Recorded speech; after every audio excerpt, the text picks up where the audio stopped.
خود حضور صلی اللہ علیہ وسلم کے زمانے میں ابو سفیان رضی اللہ تعالیٰ عنہ پہلے مسلمان نہیں ہوئے تھے، ابھی اسلام قبول نہیں کیا ہے، ملک روم کی طرف اللہ کے رسول صلی اللہ علیہ وسلم نے اسلام کی دعوت کا ایک خط بھیجا روم کے بادشاہ کو، اس میں روم کے بادشاہ کو اسلام کی دعوت دی حضور صلی اللہ علیہ وسلم۔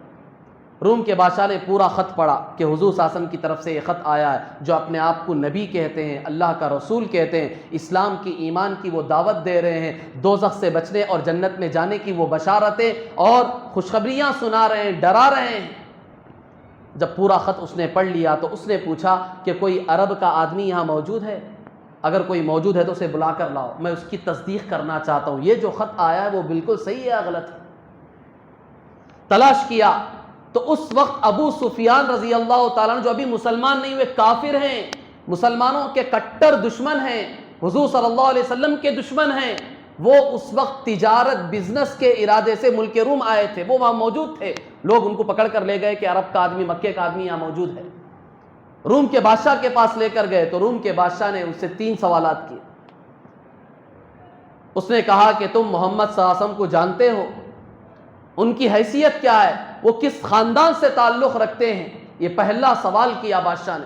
تو ابو سفیان کافر ہیں، اسلام کے، مسلمانوں کے، حضور کے سخت جانی دشمن ہیں، لیکن جھوٹ بولنے کی ہمت نہیں، سچ بول رہے ہیں، زبان سے سچ نکل رہا ہے کہ محمد صلی اللہ علیہ وسلم بہت ہی شریف اور اعلیٰ خاندان میں سے ہیں، ان کا خاندان عرب میں سب سے اونچا سمجھا جاتا ہے۔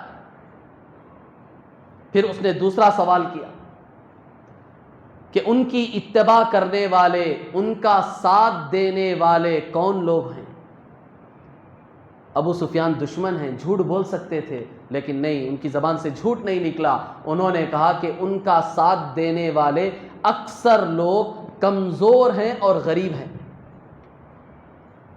تو روم کے بادشاہ نے کہا کہ ہر زمانے میں جب نبی آتا تھا اس کا یہی حال ہوتا تھا، ابتدا میں اس کا ساتھ دینے والے کمزور اور غریب لوگ ہوتے تھے، مالدار لوگ اور جو طاقتور لوگ ہوتے تھے وہ ہمیشہ نبی کی مخالفت کرتے تھے، ہر زمانے میں یہی ہوا۔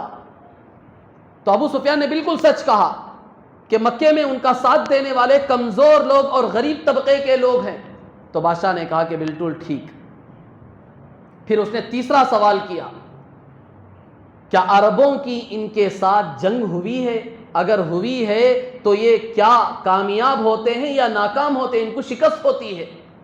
تو اس وقت چونکہ کافروں سے مسلمانوں کی 2 جنگیں ہوئی تھی، ایک غزوہ بدر اور ایک غزوہ احد۔ غزوہ بدر 2 ہجری میں ہوئی تھی اور غزوہ احد 3 ہجری میں ہوئی تھی۔ مکہ ہجرت کر کے، مکے سے جب مدینہ ہجرت کر کے آئے تو آنے کے بعد یہ 2 جنگیں اس وقت ہوئی تھی، اور پہلی جنگ میں مسلمانوں کو کھلم کھلا کامیابی ملی تھی، فتح ملی تھی، کافروں کے 70 بڑے بڑے لوگ مارے گئے تھے، 70 کو قیدی بنایا گیا تھا، مسلمان کامیاب ہوئے تھے۔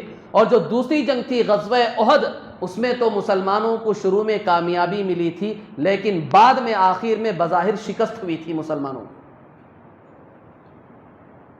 تو ابو سفیان سے جب پوچھا گیا کہ محمد صلی اللہ علیہ وسلم کے ساتھ کیا عربوں کی جنگ ہوئی ہے تو یہ مسلمان کامیاب ہوئے ہیں یا شکست کھائے ہیں؟ تو ابو سفیان نے اس وقت بھی جھوٹ نہیں کہا، بالکل سچ کہا کہ کبھی وہ جیتتے ہیں کبھی ہم جیتتے ہیں، کبھی ان کو کامیابی ملتی ہے کبھی ہمیں کامیابی ملتی ہے۔ کافر ہیں لیکن جھوٹ بولنے کی ہمت نہیں۔